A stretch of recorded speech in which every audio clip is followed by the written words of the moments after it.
Welcome മക്കളെ, Liyas world of ഇംഗ്ലീഷിലേക്ക് എല്ലാവർക്കും ഒരിക്കൽ കൂടി സ്വാഗതം. അപ്പോൾ നമ്മൾ ഇന്ന് നോക്കാൻ പോകുന്നത് പ്രസൻറ്റ് പെർഫെക്റ്റ് ടെൻസ് ആണ്.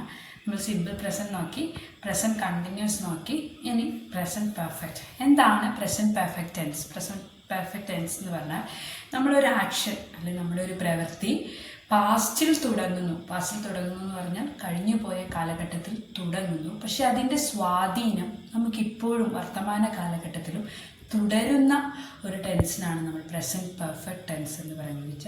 The action that started in the past and has an impact in its present also. അതായത് അതിൻ്റെ ഒരു ഇമ്പാക്റ്റ്, ഒരു ഇൻഫ്ലുവൻസ്, ഒരു സ്വാധീനം പ്രസൻറ്റ് മൊമെൻറ്റിലും ഉണ്ടാകുന്ന ഒരു ടെൻസാണ് പ്രസൻറ്റ് പെർഫെക്റ്റ് ടെൻസ്. അതിൻ്റെ ഫോർമുല എന്ന് പറയുന്നത് subject plus has or have plus V3 form of the verb. അതായത് സബ്ജക്റ്റ് സിംഗുലർ ആണെങ്കിൽ നമ്മൾ ഹാസ് ഉപയോഗിക്കും, സബ്ജക്റ്റ് പ്ലൂറൽ ആണെങ്കിൽ ഹാവ് ഉപയോഗിക്കും. അതിൻ്റെ കൂടെ വെർബിൻ്റെ ഏത് വെർബാണ് യൂസ് ചെയ്യുന്നത് അതിൻ്റെ V3 ഫോം, മൂന്നാമത്തെ ഫോമാണ് നമ്മൾ യൂസ് ചെയ്യുക. V3 ഫോംസ് എന്ന് പറയുമ്പോൾ ഇപ്പോൾ I have given A notebook എന്നാണ് പറയുക. അതായത് ഗീവ് എന്ന വെർബിൻ്റെ ഫസ്റ്റ് ഫോം ഗീവ് ആണ്, സെക്കൻഡ് ഫോം ഗെയ്വ് ആണ്, അതായത് പാസ്റ്റ് ഫോം. അപ്പോൾ പാസ്റ്റ് പാർട്ടിസിപ്പിൾ ഫോം, അതായത് V3 ഫോം എന്ന് പറയുന്നത് ഗിവൺ ആണ്. ഗിവൺ ആണ് അതിൽ ഈ V3 ഫോമാണ് അതിൽ യൂസ് ചെയ്യുക. Give, gave, given. ഓക്കെ, ഇനി സബ്ജക്റ്റ് സിംഗുലർ ആണെങ്കിൽ നമ്മളെപ്പോഴും ഹാസ് ആണ് ഉപയോഗിക്കുക. അതായത് he has, she has, it has. അതേപോലെ ഐക്കും യുവിനും നമ്മൾ ഹാവ് ആണ് യൂസ് ചെയ്യുക. ഐക്കും യുക്കും ഹാവ് യൂസ് ചെയ്യും. ഹീക്കും ഷീക്കും ഹാസ് ഉപയോഗിക്കും. അതേപോലെ ഇറ്റിനും ഹാസ് ഉപയോഗിക്കും. പ്ലൂറൽസായ സബ്ജക്റ്റായ ദേക്കും വിക്കും നമ്മൾ ഹാവ് ഉപയോഗിക്കും. അതേപോലെ നമ്മുടെ സിംഗുലർ നെയിംസ് ആണെങ്കിൽ ഇപ്പം രാജു എന്ന് പറയുന്ന ആൾ സിംഗുലർ സബ്ജക്റ്റാണ്, അയാളുടെ കൂടെ ഹാസ് ഉപയോഗിക്കും. മീന സിംഗുലർ സബ്ജക്റ്റാണ്, മീനയുടെ കൂടെ ഹാസ് ഉപയോഗിക്കും. ആ സമയം ബോയ്സ് അല്ലെങ്കിൽ രാജു ആൻഡ് മീന രണ്ട് പേരുണ്ടെങ്കിൽ കൂടുതൽ ആൾക്കാരുണ്ടെങ്കിൽ നമ്മൾ എന്ത് ഉപയോഗിക്കും? ഹാവ് ഉപയോഗിക്കും. ഇതൊക്കെ കോമൺ ആയിട്ട് നിങ്ങൾക്ക് അറിയുന്ന കാര്യങ്ങളാണ്. അപ്പം നമ്മൾ പറഞ്ഞു ആക്ഷൻ കഴിഞ്ഞ കാലഘട്ടത്തിൽ അല്ലെങ്കിൽ കഴിഞ്ഞ ഏതോ ഒരു സമയത്ത് തുടങ്ങി, പക്ഷെ അതിൻ്റെ ഒരു ഇൻഫ്ലുവൻസ് അല്ലെങ്കിൽ അതിൻ്റെ ഒരു സ്വാധീനം ഇപ്പോഴുമുള്ള ടെൻസിനാണ് നമ്മൾ പ്രസൻറ്റ് പെർഫെക്റ്റ് ടെൻസ് എന്ന് പറയാം. അപ്പോൾ ഞാൻ ഒരു ഫോൺ വാങ്ങിച്ചിട്ടുണ്ട് എന്ന് നമ്മൾ പറയുമ്പോൾ ഫോണ് നമ്മൾ നേരത്തെ വാങ്ങി, പക്ഷെ അത് നമ്മുടെ കയ്യിൽ ഇപ്പോഴുമുണ്ട്. മനസ്സിലാവുന്നുണ്ടോ? ഫോൺ വാങ്ങിയിട്ട് ചിലപ്പോൾ 2-3 വർഷമായിട്ടുണ്ടാവും, ചിലപ്പോൾ 2-3 മാസം മുന്നേ നമ്മൾ വാങ്ങിയതായിരിക്കും, പക്ഷെ ഇപ്പോഴും നമ്മുടെ കയ്യിൽ അത് നമ്മുടെ കയ്യിലുണ്ട്. അതിൻ്റെ ഒരു സ്വാധീനം നമുക്കുണ്ട്. അതേപോലെ ഞാനൊരു ബൈസൈക്കിൾ വാങ്ങി അല്ലെങ്കിൽ ഒരു സ്കൂട്ടർ വാങ്ങിച്ചിട്ടുണ്ട്, ഞാനൊരു സ്കൂട്ടർ വാങ്ങിച്ചിട്ടുണ്ട് കേട്ടോ എന്ന് നമ്മൾ മറ്റുള്ളവരുടെ കാഷ്വലായ നമ്മുടെ ടോക്കിൽ നമ്മൾ പറയും ഞാനൊരു സ്കൂട്ടർ വാങ്ങിച്ചിട്ടുണ്ട് കേട്ടോ എന്ന് പറയും.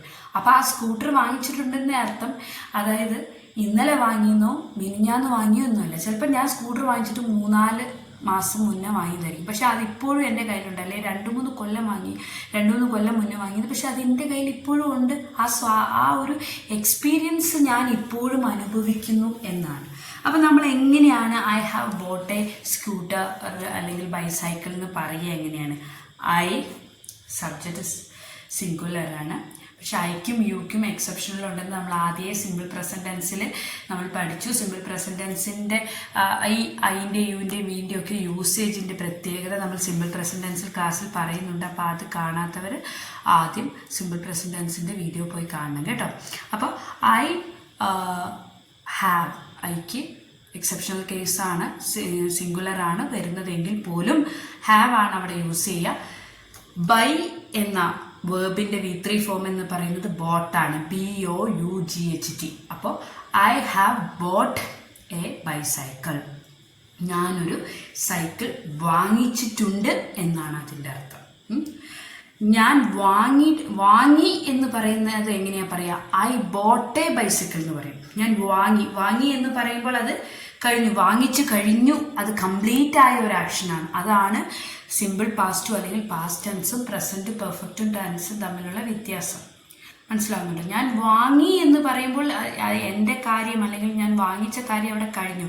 ഇപ്പോൾ ആ ബൈസൈക്കിൾ എൻ്റെ കയ്യിലുണ്ടെന്നോ അല്ലെങ്കിൽ മൊബൈൽ ഫോൺ എൻ്റെ കയ്യിലുണ്ടെന്നോ ഒരിക്കലും നമുക്ക് പറയാൻ പറ്റില്ല. പാസ്റ്റ് ടെൻസിൽ നമ്മൾ സമയത്തിന് ഇമ്പോർട്ടൻസ് കൊടുക്കുന്നു. ഇന്നലെ സംഭവിച്ചു കഴിഞ്ഞ കാര്യം അല്ലെങ്കിൽ ഇന്ന് രാവിലെ സംഭവിച്ചു കഴിഞ്ഞ കാര്യം, അതിൻ്റെ യാതൊരുവിധ സ്വാധീനവും നമുക്കിപ്പോൾ ഇല്ലാത്തതാണ് പാസ്റ്റ് ടെൻസ്. പക്ഷേ പ്രസൻറ്റ് പെർഫെക്റ്റ് ടെൻസ് അങ്ങനെയല്ല. നമുക്ക് എങ്ങനെയാണ്, നമ്മൾ കഴിഞ്ഞ ഒരു കാര്യത്തെപ്പറ്റി പറയുന്നുണ്ടെങ്കിൽ പോലും ആ ഒരു കാര്യത്തിൻ്റെ സ്വാധീനം അല്ലെങ്കിൽ ആ ഒരു കാര്യത്തിൻ്റെ ഇമ്പാക്റ്റ് ഇപ്പോഴും നമുക്ക് അനുഭവിക്കാൻ സാധിക്കുന്നുണ്ട്. കാരണം മൊബൈൽ ഫോൺ എന്ന് വാങ്ങിയത് ചിലപ്പോൾ 2-3 കൊല്ലം മുന്നേ വാങ്ങിച്ചതാണെങ്കിൽ പോലും ഇപ്പോഴും അത് എൻ്റെ കയ്യിൽ ഭദ്രമായി വളരെ ക്ലിയർ ആയിട്ട് ഞാനത് ഉപയോഗിച്ചുകൊണ്ടിരിക്കുന്നു. അതേപോലെ കാറ് അല്ലെങ്കിൽ ബൈസൈക്കിൾ വാങ്ങിയിട്ടുണ്ട്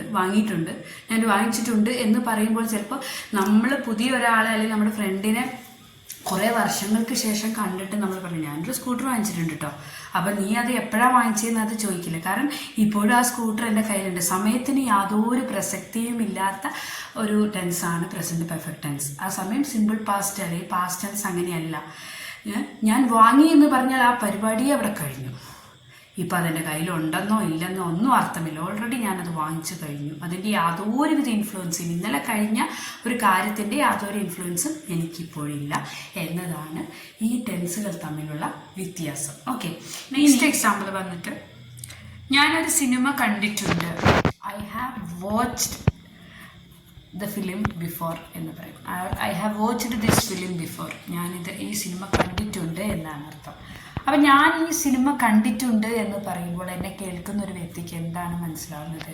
ആ സിനിമയെക്കുറിച്ച് എനിക്ക് എന്തെങ്കിലുമൊക്കെ അറിയാം. അതേപോലെ എന്നെ കേൾക്കുന്ന നിങ്ങൾക്ക് അല്ലെങ്കിൽ ഞാൻ ആ സംസാരിക്കുന്ന ആളോട് ഇപ്പോൾ നമ്മുടെ ഏതെങ്കിലും ഫ്രണ്ട്സായിട്ടുള്ള കോൺവെർസേഷനിലാണ് വരുന്നത്. ആ സിനിമ ഞാൻ കണ്ടിട്ടുണ്ട്, ഇതിനു മുന്നേ ഞാൻ ആ സിനിമ കണ്ടിട്ടുണ്ട് എന്ന് പറയുമ്പോൾ ആ സിനിമയെക്കുറിച്ച് എന്തെങ്കിലും ഒരു ധാരണ എനിക്കുണ്ട്, അല്ലെങ്കിൽ അതിൻ്റെ എന്തെങ്കിലും ഒരു സ്വാധീനം എനിക്കുണ്ട്. അതേപോലെ അത് ഷെയർ ചെയ്യാൻ ഞാൻ എന്തെങ്കിലുമൊക്കെ തയ്യാറാണ് എന്നാണ്. പക്ഷേ ഐ വാച്ച്ഡ് ദിസ് ഫിലിം എന്ന് പറയുന്നതിൻ്റെ അർത്ഥം എന്താ? ഞാൻ ഈ സിനിമ കണ്ടു എന്ന് പറയുമ്പോൾ ഞാൻ നിങ്ങളോട് അത് ഷെയർ ചെയ്യാനുള്ള ഒരു എക്സ്പീരിയൻസ് ചിലപ്പോൾ കണ്ടു, അതിലെ കാര്യങ്ങൾ ഷെയർ ചെയ്യാൻ ഞാൻ റെഡിയല്ല, അല്ലെങ്കിൽ അത്രത്തോളം എനിക്കത് ഓർമ്മയില്ല. ഞാൻ കണ്ടു അത്രയേ ഉള്ളൂ. എനിക്ക് അതിലപ്പുറത്തേക്ക് കാര്യങ്ങൾ എന്നെ ബാധിച്ചിട്ടില്ല, ആ സിനിമയെക്കുറിച്ച് ബാധിച്ചിട്ടില്ല. പക്ഷേ ഈ പറച്ചിലിൽ വേറൊരു വ്യക്തിക്ക് മനസ്സിലാവും എനിക്ക് ആ സിനിമയെക്കുറിച്ച് എന്തൊക്കെയൊക്കെയോ അറിയാം, ഇപ്പോഴും അതിൻ്റെ ഓർമ്മയുണ്ട്, എനിക്ക് എക്സ്പീരിയൻസ് എനിക്കുണ്ടെന്ന് പറയും. I have watched this film before എന്ന് പറയുമ്പോൾ അതായത് ഫിലിമിന് നമ്മൾ വാച്ച് എന്ന വേർബാണ് കൊടുക്കുക. ഫിലിം കണ്ടു. സോയും സീനും നമ്മൾ കൊടുക്കില്ല. കാരണം എന്ന് വെച്ചാൽ സോ എന്ന് പറയുമ്പോൾ കണ്ടു എന്നാണ് അർത്ഥമെങ്കിലും സിനിമ എന്ന ഒരു മീഡിയനെ കുറിച്ച് പറയുന്ന സമയത്ത് നമ്മളെപ്പോഴും ടെലിവിഷൻ വാച്ചാണ് നമ്മൾ കൊടുക്കുക. ടെലിവിഷനിലെ പ്രോഗ്രാംസ് TV കാണുന്നു എന്ന് പറയുന്നത് വാച്ചാണ് കൊടുക്കുക, ഒരിക്കലും അല്ലെങ്കിൽ സോ കൊടുക്കില്ല. അതുകൊണ്ടാണ് നമ്മളിവിടെ വാച്ച് WATCH വാച്ച് ഉപയോഗിക്കുന്നത് കേട്ടോ. അപ്പോൾ I have watched this film before. ഞാൻ ഈ സിനിമ കണ്ടിട്ടുണ്ട് എന്ന് പറയുമ്പോൾ എനിക്ക് ആ സിനിമയെക്കുറിച്ച് എന്തൊക്കെയൊക്കെയോ അറിയാം, ഞാനത് ഷെയർ ചെയ്യാൻ റെഡിയുമാണ്. പക്ഷേ ഐ വാച്ച്ഡ് ദിസ് ഫിലിം എന്ന് പറയുമ്പോൾ ഞാനത് കണ്ടു എന്ന് മാത്രമാണ്. അതിനെക്കുറിച്ച് ബാക്കിയൊന്നും പറയാൻ താല്പര്യപ്പെടുന്നില്ല, അല്ലെങ്കിൽ അതിനെക്കുറിച്ച് അത്രത്തോളം എനിക്ക് ഒരിതുള്ളൂ എന്നാണ് അതിൻ്റെ രണ്ട് വ്യത്യാസം.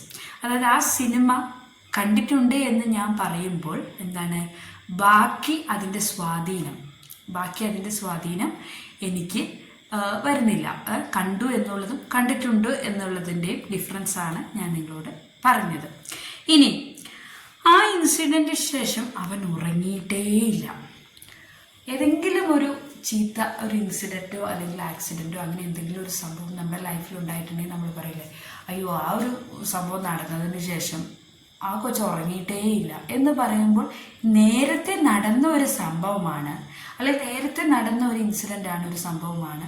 അതിൻ്റെ ഇമ്പാക്റ്റ് ഇപ്പോഴും നമ്മളിലുണ്ട്. നമുക്കതിനെക്കുറിച്ച് ആലോചിച്ച് ഉറങ്ങാൻ സാധിക്കുന്നില്ല. മനസ്സിലാവുന്നുണ്ട്? അപ്പോൾ പ്രസൻറ്റ് പെർഫെക്റ്റ് ടെൻസിൻ്റെ ഏറ്റവും നല്ലൊരു എക്സാമ്പിളായിട്ട് ഇതിനെ കണക്കാക്കാം. കാരണം വെച്ചാൽ നേരത്തെ നടന്നൊരു സംഭവം കഴിഞ്ഞു, പക്ഷെ ഇപ്പോഴും അത് ആലോചിച്ച് നമുക്ക് ഉറങ്ങാൻ സാധിക്കുന്നില്ല.